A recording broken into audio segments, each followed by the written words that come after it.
Good afternoon, everybody. My name is Jennifer Kim. I'm the Associate Administrator for the Small Business Administration's Office of Field Operations.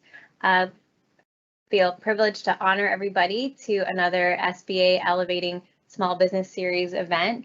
And today we're here to celebrate Asian American, Native Hawaiian, and Pacific Islander Heritage Month and the contributions that our community make to the U.S. economy. For your awareness, this event is being recorded and it will also be made available after the event. I'm excited to lead today's discussion. We have a great series of panelists joining us today. But first, just to share a little bit about myself. As Associate Administrator for the Office of Field Operations, I lead our team, our boots on the ground. So hopefully some of you are familiar with our district offices, but the SBA has 10 regions and 68 district offices all across the country in all 50 states and in the territories. And we are really, your kind of front door to the agency for any small business or small business getting started, or wherever you are on your journey. We are here to help support you. In my previous life, I've done a lot of work with reaching underserved communities, as well as promoting civic engagement. And part of why I was so excited to join the Small Business Administration was because I grew up in a pretty small town in Michigan where there weren't a lot of other Asian Americans around. And one of the few touches I had to my culture and heritage were the kind of few, Asian businesses that were either kind of nearby, or even sometimes we'd have to drive an hour away to go to the closest Korean restaurant. But those kind of brave small business owners really helped keep my heritage alive as I was growing up. And now, as an advocate for small businesses, I recognize the great importance of owning a business to wealth creation and economic equity. On average, self-employed individuals are wealthier than non-self-employed, and it's estimated about 1 in 10 businesses in America are Asian-owned employers.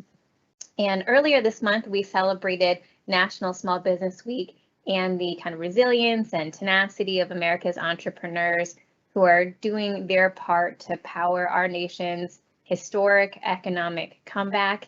In fact, small business growth is up now over 40% from before the pandemic.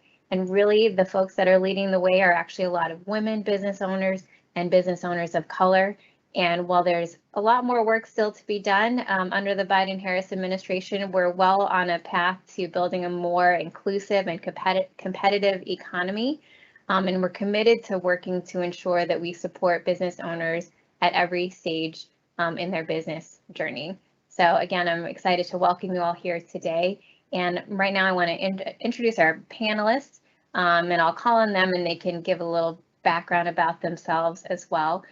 So first, our first panelist that I want to introduce is Michael Fong, who's our regional administrator of Region 10, and I'll let him tell you where Region 10 is and what that means. Mike, if you want to introduce yourself. Great. Hi, everybody. I'm Mike Fong, Region 10 Regional Administrator for the SBA. Region 10 is the Great Pacific Northwest. I'm based out here in Seattle, Washington, and our region encompasses the 4 states of Alaska, Idaho, Oregon, and Washington State. Jen, thanks for having us on. Looking forward to the conversation today. Awesome. And next I'm going to go to my home region, which is the Midwest, and we have our Region 5 Administrator, Geri Aglipay. Geri, do you want to introduce yourself? Hi, everybody.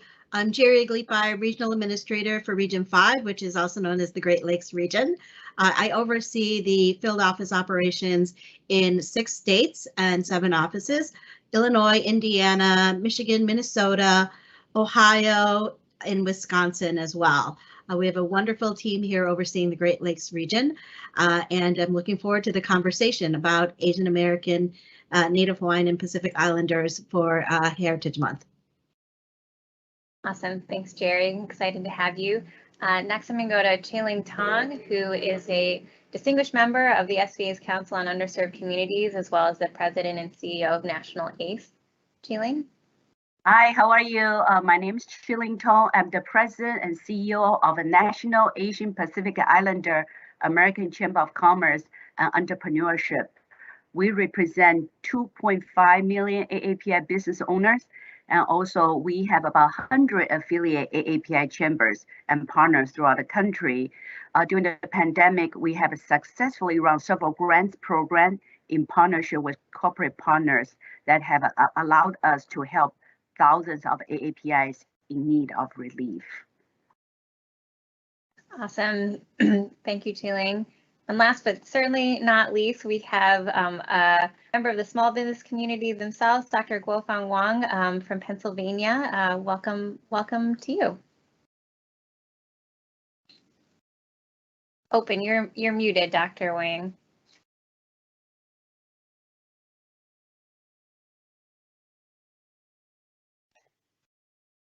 Hi, everyone.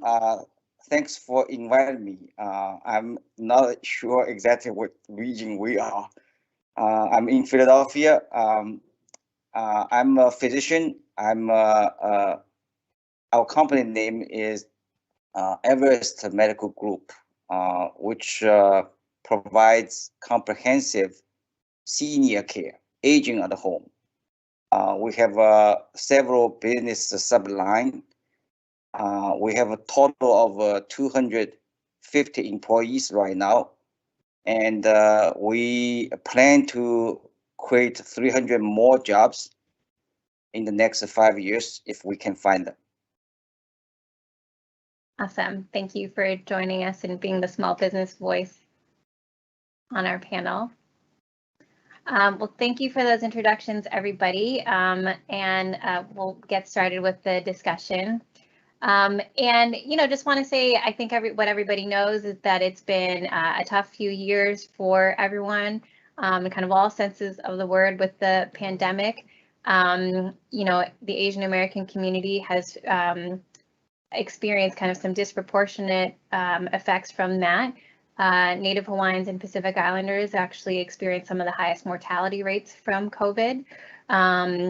The Asian American, Native Hawaiian, Pacific Islander community as a whole not only experienced, similar economic and health impacts as the rest of the population, but also due to, misplaced discrimination and racism, have also faced some violent attacks and, other forms of discrimination as well. Beyond that, though, I want to just talk about the kind of resilience of the community despite all these challenges. So I'd like to ask the panel, maybe what are some examples of ways that that the pandemic has disproportionately impacted Asian American, Native Hawaiian, and Pacific Islander small businesses, but also how have they adjusted to those challenges? So I'm going to start with Mike, and we'll go to Geri after that.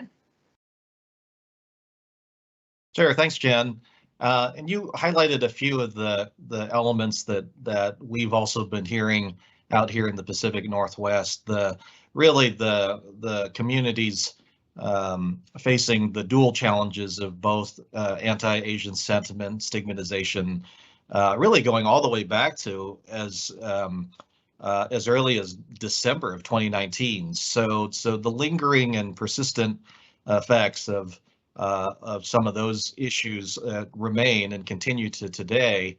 And then of course that is overlaid with the public health challenges and the pandemic itself.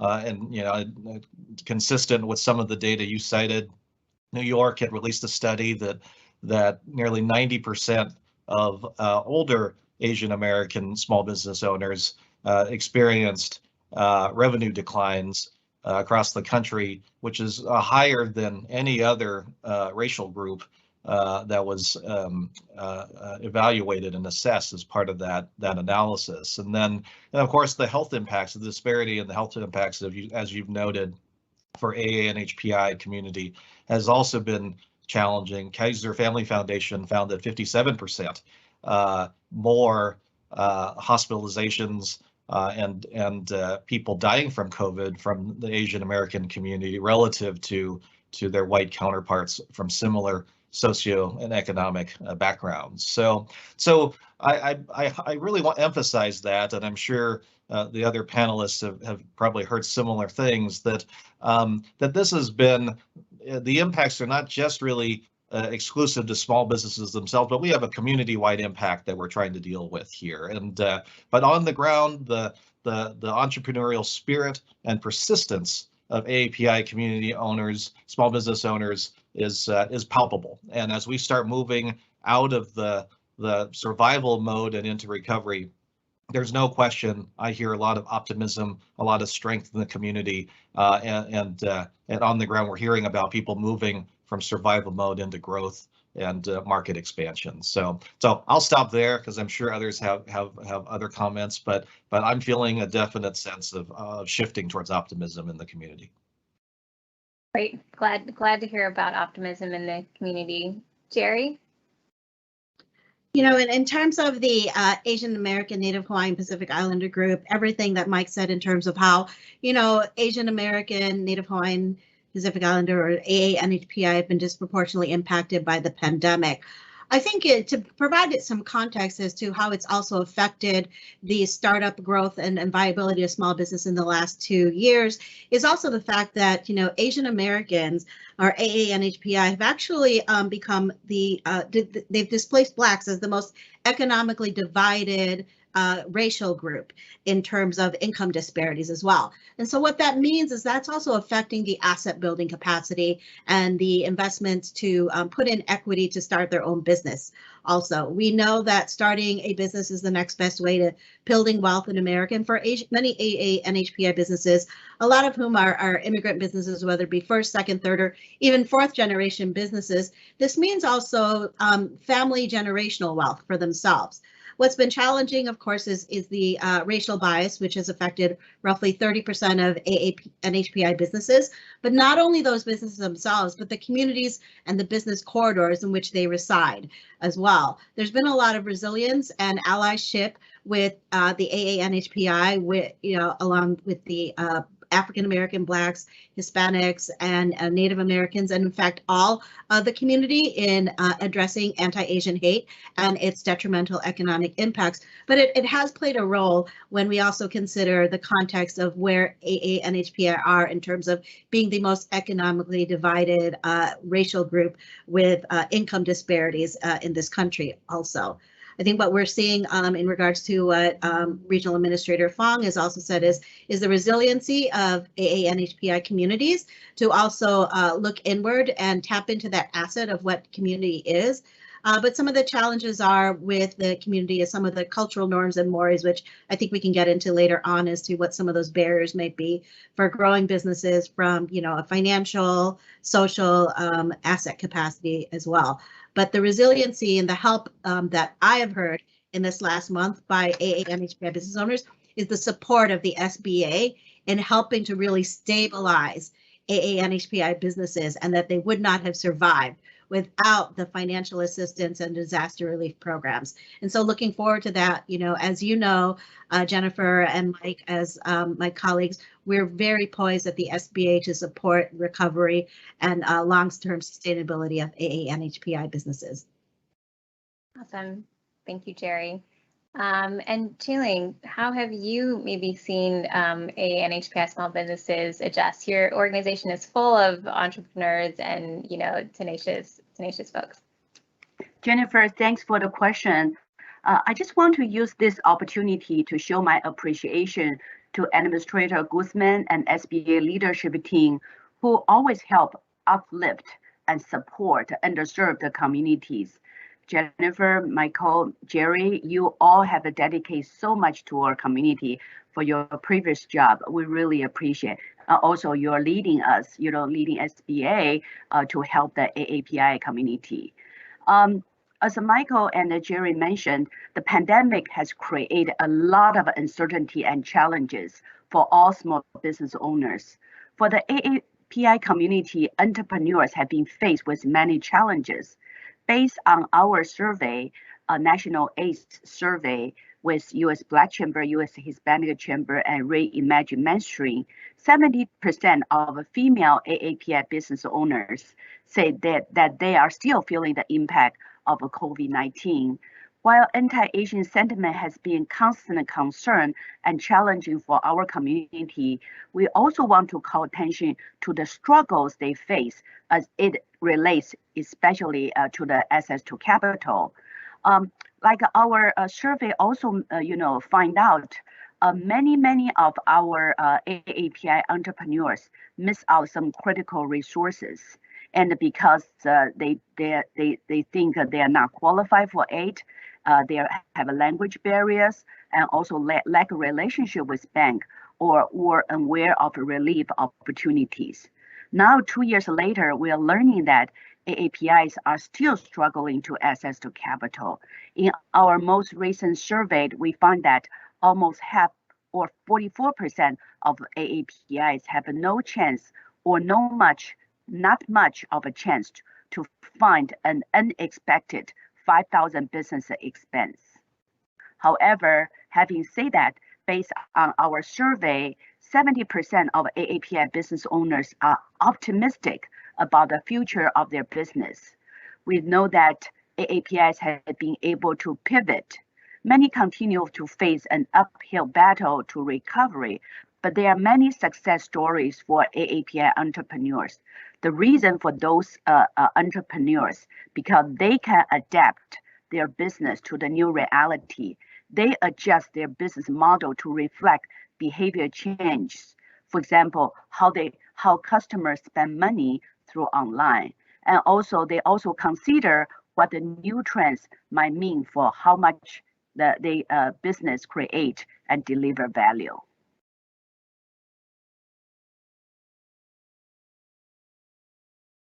Sorry, I forgot I muted myself. Thank you for sharing, Chiling. And Dr. Wang, how have you, personally experienced the pandemic, both as a physician and a small business owner?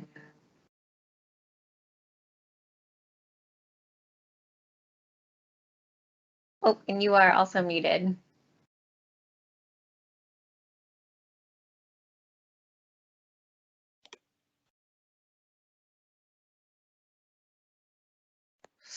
There's a delay effect, so that's why I double click it and mute again.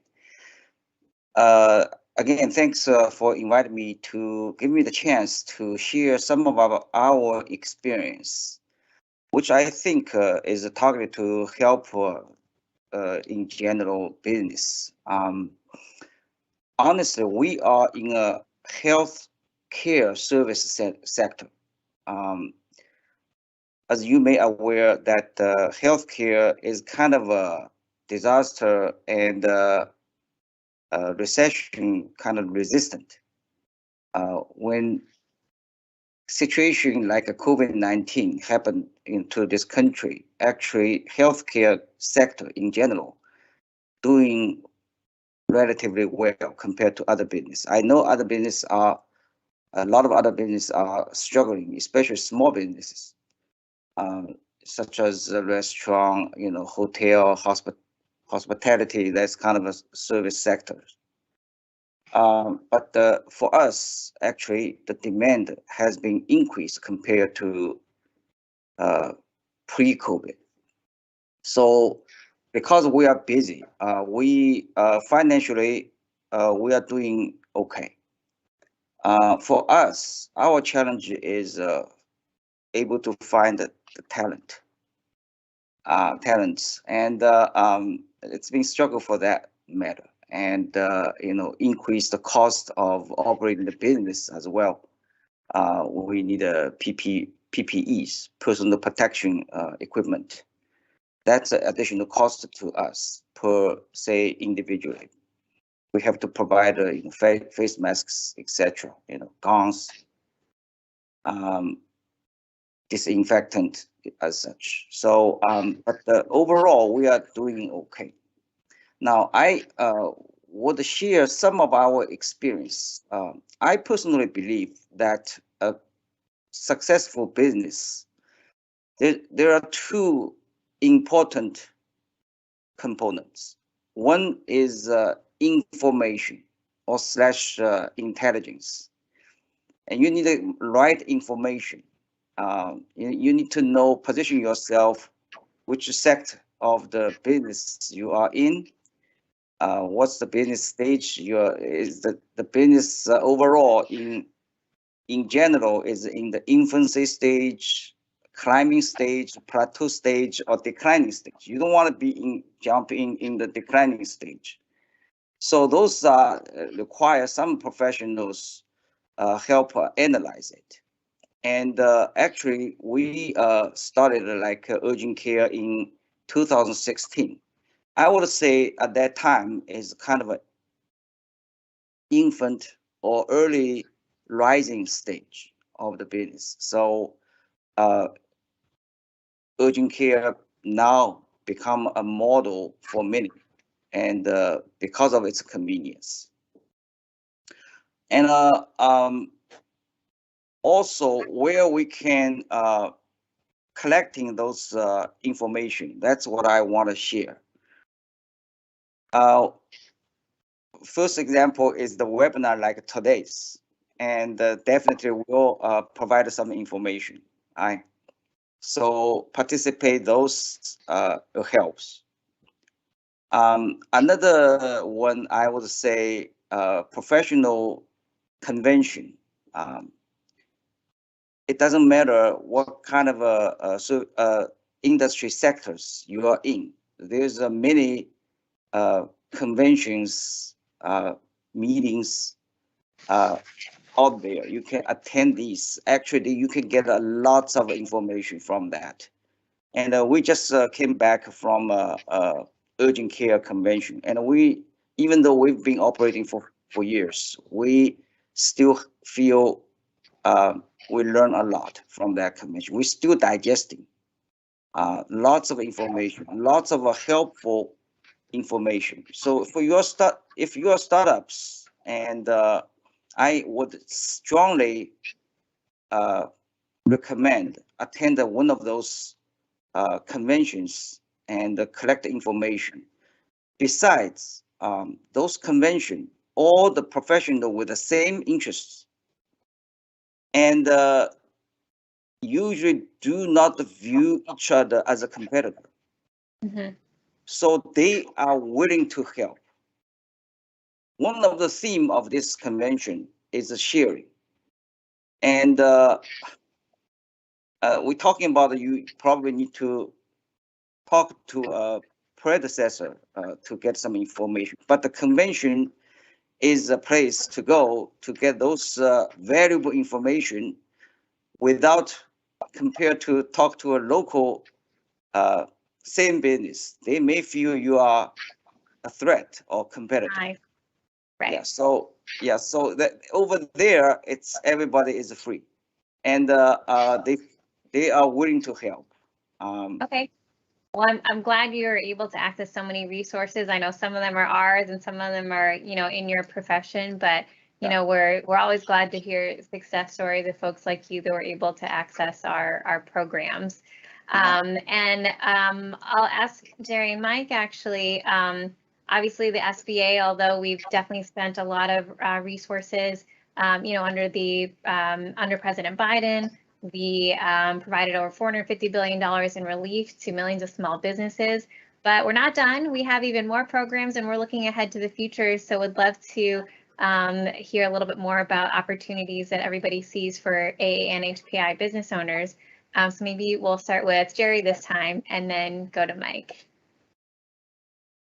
Yeah, we're, the opportunities that we have for AA and HPI small business owners, as I said earlier, as you heard from Regional Administrator Fong as well, is that there's a resiliency that's an asset of AA and HPI businesses. And part of that resiliency, SBA is recognizing of how to better reach underserved populations. As you've heard Chiling Tong say, 8% of businesses could not say they cannot cover an unexpected $5,000 cost of their business. So how do we address that? Is that we're actually leaning into the asset of AA and HPI communities and all diverse communities with our Community Navigator pilot program, in which we have a hub and spoke model where we're leaning into our partners that not only offer business development services, but services for the community like mutual aid associations in the AA and HPI community, those that offer healthcare services as well, meeting the business owners where they're at in their identities, not only as business owners, but as AA and HPIs, who also happen to be parents, who may be worried about housing insecurity, who may also be worried about health insecurity, reaching them if they are receiving services from, FQHCs, which are federally qualified health centers, from our wonderful ally agency at HHS, HRSA. You can find assistance there as well. And so how do we reach those small business owners? And I see you, doctor, shaking your head, about the federally qualified health centers as well.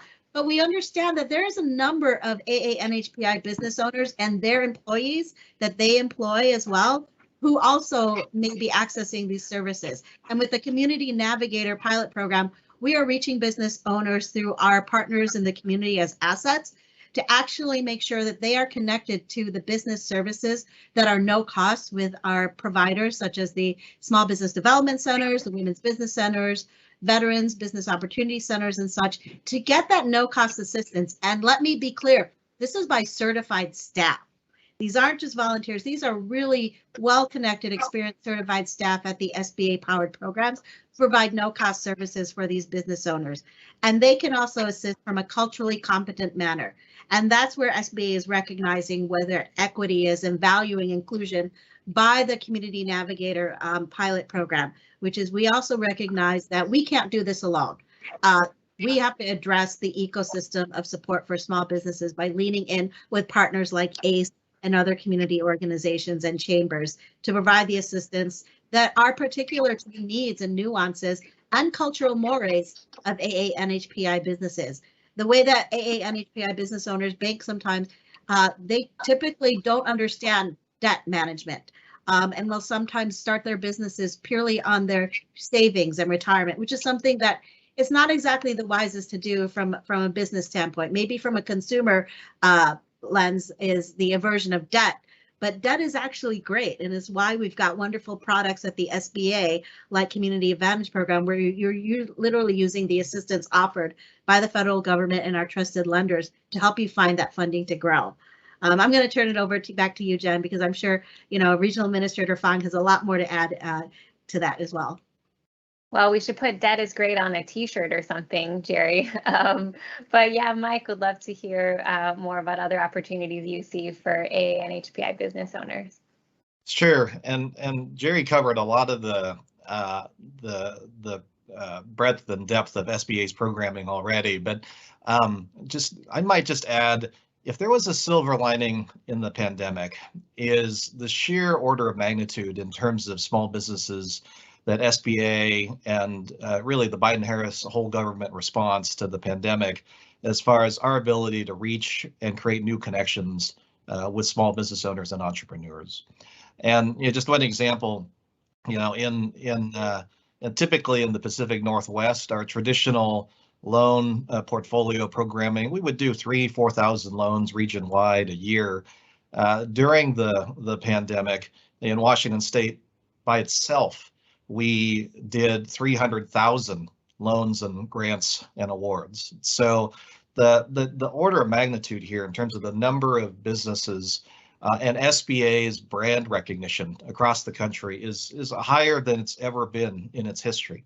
So just as our administrator encourages us, how do we be as entrepreneurial as the entrepreneurs that we serve? Our question now is, how do we take advantage of these new relationships, trusted relationships that we've built with so many more small business owners across the country, and ensure that they are familiar and aware of our broader portfolio of programming and supports that we can offer and provide as we move into this next phase of economic recovery. And both Dr. Wang and Chiling talked about the value of seeking additional information and engagement and expertise in the entrepreneurship and small business realm. And Geri mentioned our small business development centers. Our other partner, SCORE, saw a 60% increase in AAPI clients in 2021. So all of this points to signs towards the broader awareness in our communities about the programming and services we have available. And in my mind, if there is a silver lining coming out of this, is our ability to start hopefully engaging more businesses in the services and offerings that we have. And Chiling mentioned survey data that ACE has done. Some other survey data we've seen is that historically in the AAPI community, folks rely on family and friends for business advice. I mean, it may not be norm to reach out to a thought partner from an SBDC or SCORE, but I think building those new trusted relationships, either through the Community Navigators program or just in the awareness through PPP or EIDL and other COVID relief programming, we are starting to build new bridges. And I think that is a key piece of opportunity for AAPI small businesses going. Awesome. Yeah, and I'd love to hear from the entrepreneurship expert herself, Chiling, about other opportunities that you see for AA and HPI businesses. Okay, Jennifer, thank you so much. For the past months, the National ACE has been conducting its AAPI Strong Small Business Roundtable series. We invited government officials from local, state, and federal government to share the resources and program to small business owners and hear the concern and issue from them. I just cannot thank the SBA enough. Mike, Geri, Marlene, Elmi, all your regional director came to help and also come to participate our program. We have a conduct for 10 cities. Every single event, we have an SBA representative there to share with the resources and program. I want to also briefly share with you current concerns from small business owners, narrated in the words of the entrepreneurs themselves, such as supply chain disruption, inventory cost, access to information, accessibility, and transparency, as Dr. Wang has mentioned, maintain workforce, high fees and taxes, and also the visibility of small business. As I mentioned before, another very important top barriers to entry is the access to capital.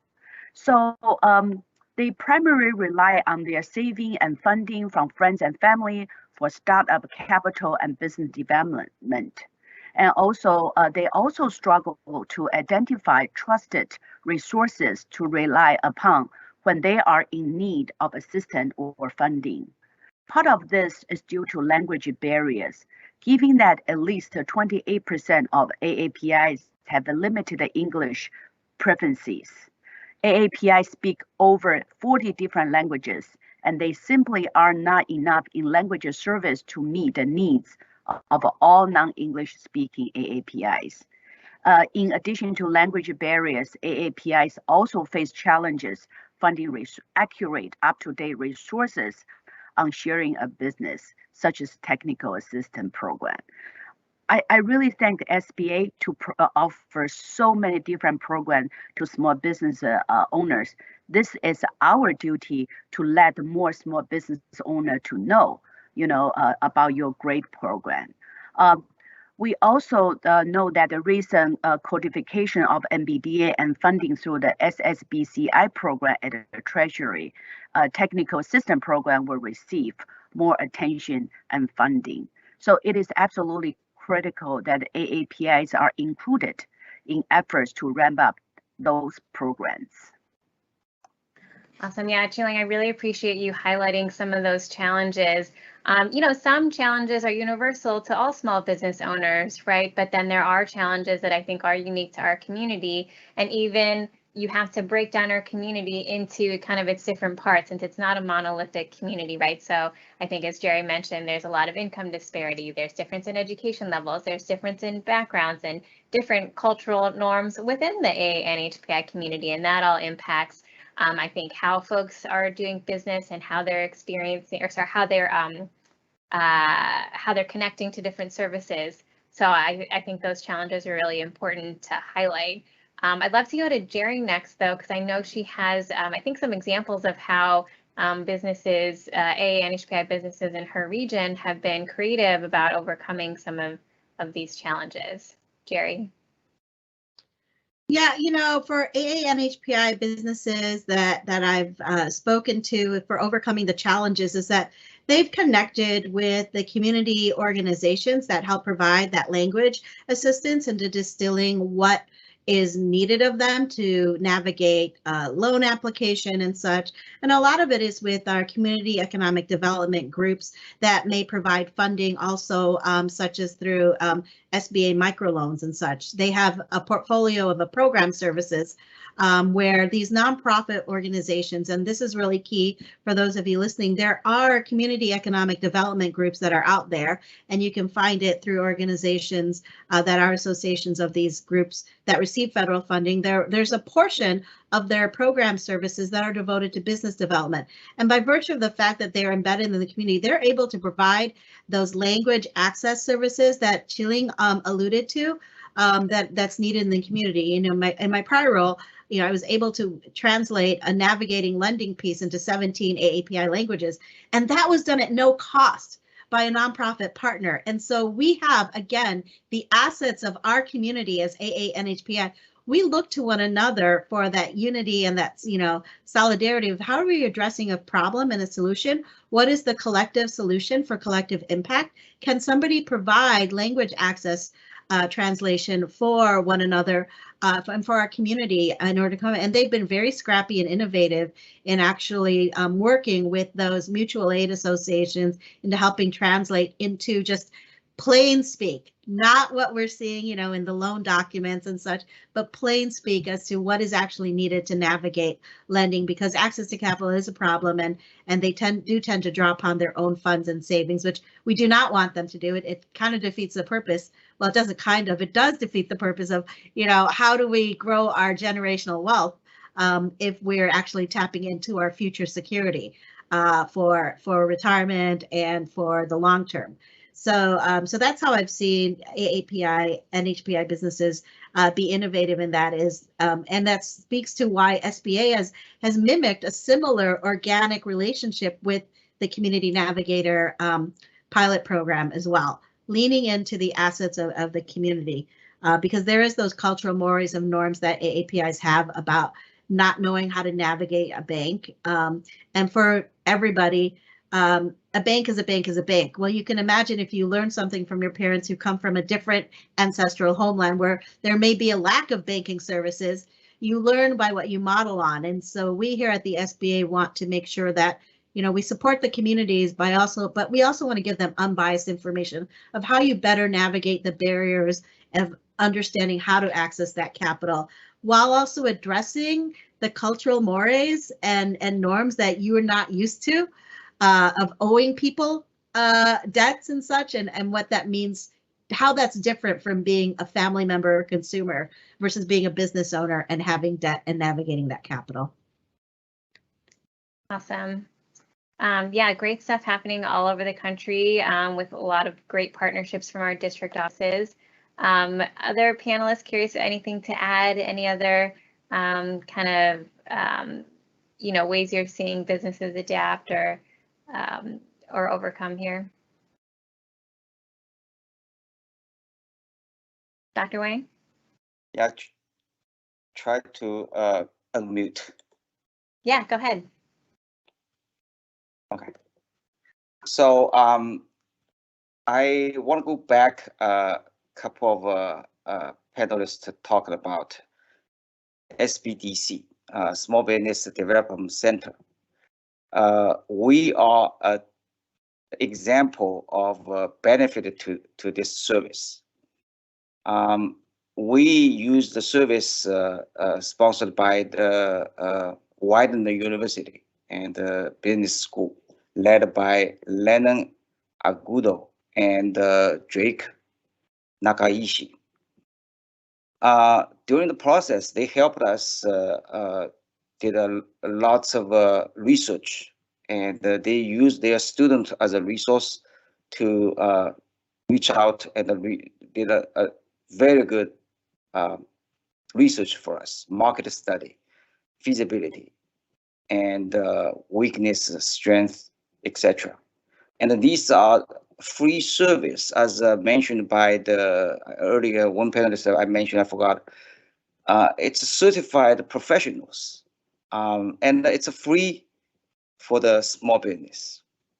So I want to mention, emphasis on this. The second one is when we try to reach a capital, I think a small business SBA loan, it should be a first choice.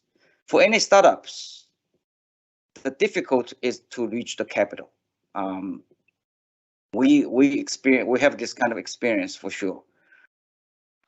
Usually, if you go to bank for conventional loan, they need at least 30%, and not easy to give to you.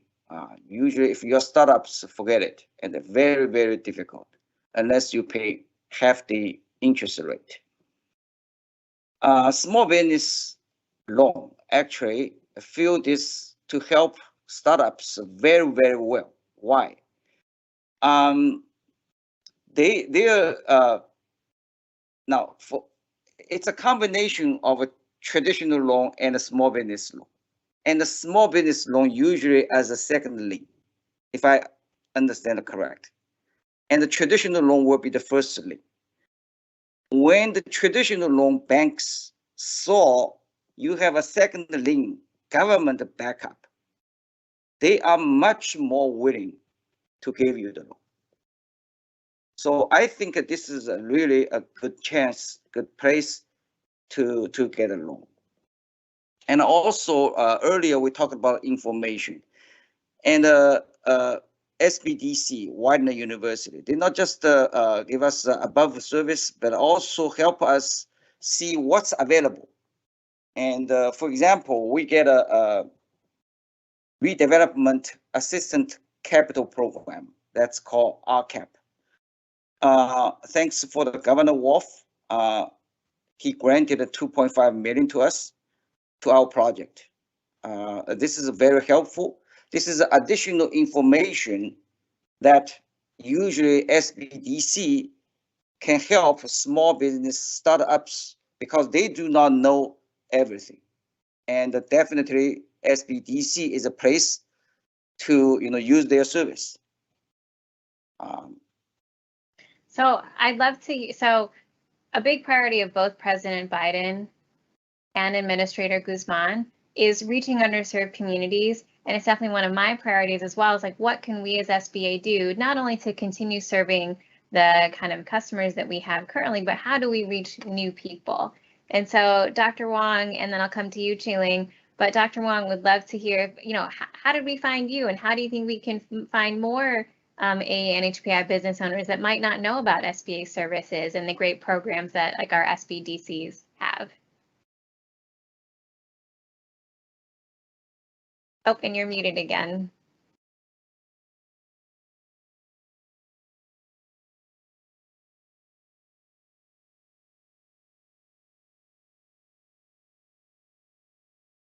Go ahead. Huh? Yes. Okay, here we go. Yeah, you can hear me, right? So yes. One of our mission is serve the underserved area. Actually, I really share the value with the Delaware County executives. He once come to our facility. He quoted the data, say Chester City, since it's a low income area, the life expectancy is 20 years, lag behind the national average. This is in United States, happening in front of us.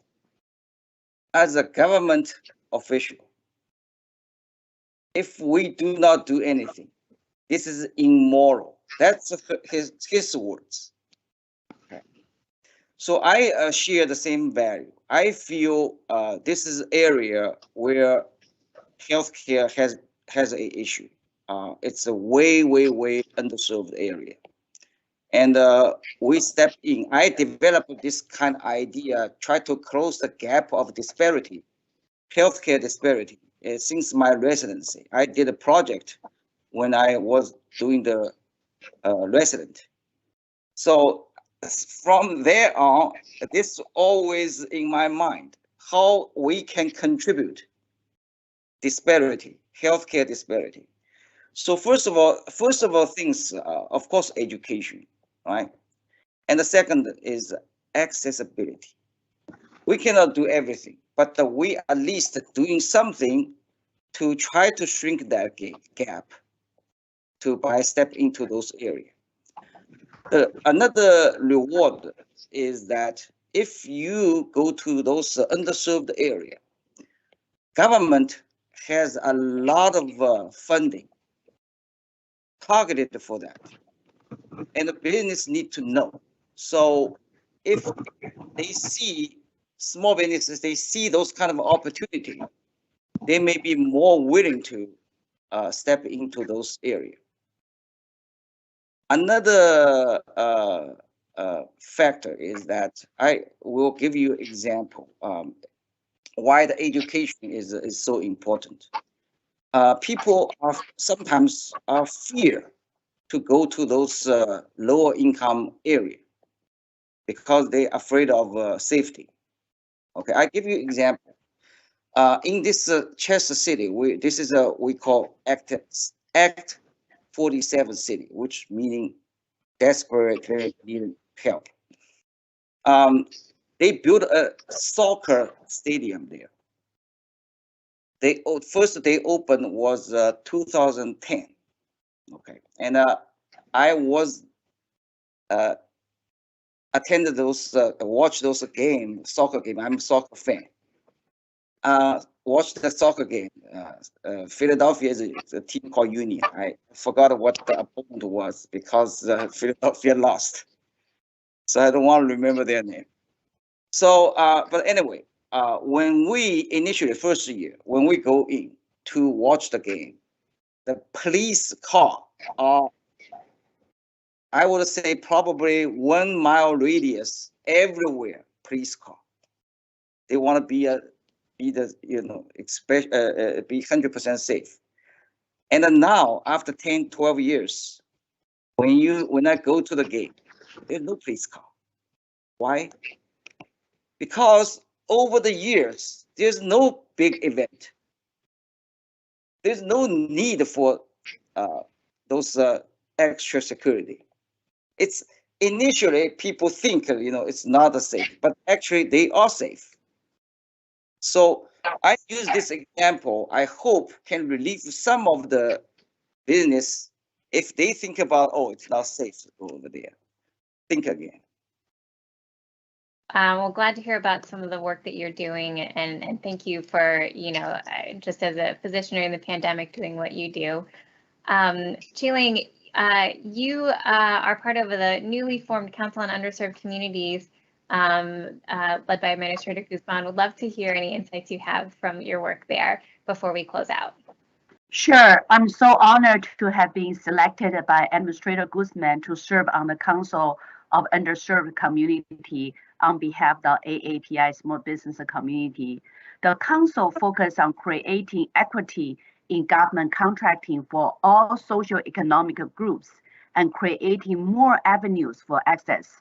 So we provide, just like Dr. Wang, accessibility is so important. And we provide advice and recommendation to the SBA to help strengthen the competitiveness for business in underserved community. I just want to let you know, I feel within our community, there are so many strong leaders, like all the panelists here, who have built support AAPI entrepreneurs into their personal brand and passions. So in order to let more people to know SBA program and resources, we have worked closely with our 100 AAPI chamber, and that is my duty as a council on underserved communities. Awesome, and we're so happy to have you on it. There's a lot of distinguished members of the panel, but your insights and your participation and every all you bring to the panel is greatly appreciated. So thank you so much for being part of that. Thank you. All right, well we're getting close to the end of the hour, so want to just again thank everybody for joining us in this event. But before we close out, thought I would ask each panelist if one sentence they could say, what's one goal that you have in your work to be able to support AAPI and HPI small businesses over the next year. So we'll start with maybe we'll start with Chiling actually, and then go to Mike. Before we close out, we'd just love to hear from everybody. What's one goal that you have in order to support small businesses over the next year? Yeah, Chiling? It is our goal to continue our work with the SBA, the Biden-Harris administration, our corporate partners, and our 100 affiliate AAPI chambers to uplift the AA and HPI entrepreneur community. Awesome. Thank you so much. We'll go to Mike and then Geri. Great, thanks, Jen, and again, thanks for having us on the panel today. I guess one goal is to, from the last couple of months in this role, I have made AA and HPI outreach a priority, have spent time with hundreds of small business owners from our community in the 4 states in the Pacific Northwest. I guess my goal would be that as we're having these conversations and engaging trusted advocates in the community, for them to become force multipliers for us in terms of getting the word out and supporting and facilitating the connections between small business owners, entrepreneurs, and our programming, but also just to reinforce, there is so much capital programming and support services, not just from the federal government, but throughout local, state, county government in our regions, that the alignment of those services and making sure people are aware of them, I think is a priority for all of us on this panel, and anyone listening today that has any questions, please reach out directly to any of us as we can try to connect folks to the resources they need. Thank you. Thanks, Mike. Geri? Yeah, going on what Mike Fong just said, it's using the tactic of leaning into AA and HPI being those force multipliers, because I really do see SBA as that beacon federal agency to support all AA and HPI small business, no matter what their status is, no matter where they are, no matter if they're full-time or part-time, entrepreneurs, no matter also what their their status is as citizens or legal permanent residents or undocumented. It is the next best way to building wealth here in America. And I want to do that through inclusion, making sure with valuing that inclusion and principle as upheld with also advancing the president's executive order to advance racial equity and supporting underserved communities. When we reach the smallest of the small, and all small business owners that are AA and HPI, we really do have a more prosperous collective community that can thrive for recovery. Totally agree. A more inclusive economy is better for all. And last but not least, Dr. Wang.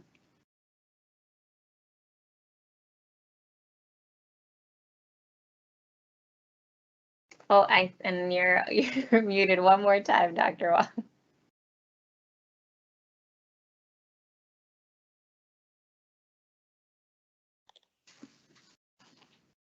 There you go. You can hear me now? Yes. Okay. Oh, strange. There's a line there.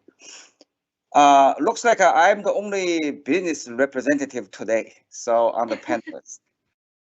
From business point of view, definitely I wish SBA can do more.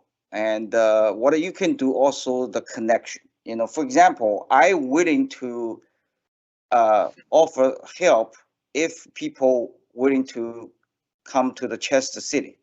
And I have been using all the opportunities promote that, whether our award or other announcement, and I've been doing that, and lots of reward to come to those underserved area, and it's safe, it's less competition, and you have a lot of help, and much more easier to get access to the capital. Awesome. Well, before I close this out, I just want to say it's been a real pleasure to hear about all the great work that National ACE is doing, It's been great to hear from a kind of a unique business owner perspective in Pennsylvania. And it's always good to hear from our regional administrators, Mike and Geri, about all the work that even, we're one SBA, but the work that's happening varies across regions. Every state is different. Every small business owner is different. But it's just been a real pleasure to hear from all the different viewpoints as we continue to uplift Asian Americans, Native Hawaiians, and Pacific Islander entrepreneurs. And so, thank all of you for joining us today. This will also be available on SBA's YouTube channel. And I just want to make sure folks know about our next month event in June.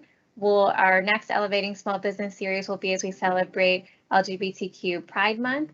And that'll be on June 30th at the same time, 1 to 2 p.m. Eastern Time. So I hope you can all join us then as well. And with that, again, thank you for joining us. If you haven't already found your local SBA district office or resource partner, you can find that on sba.gov. But thanks all for joining, and we hope to see you at our next event.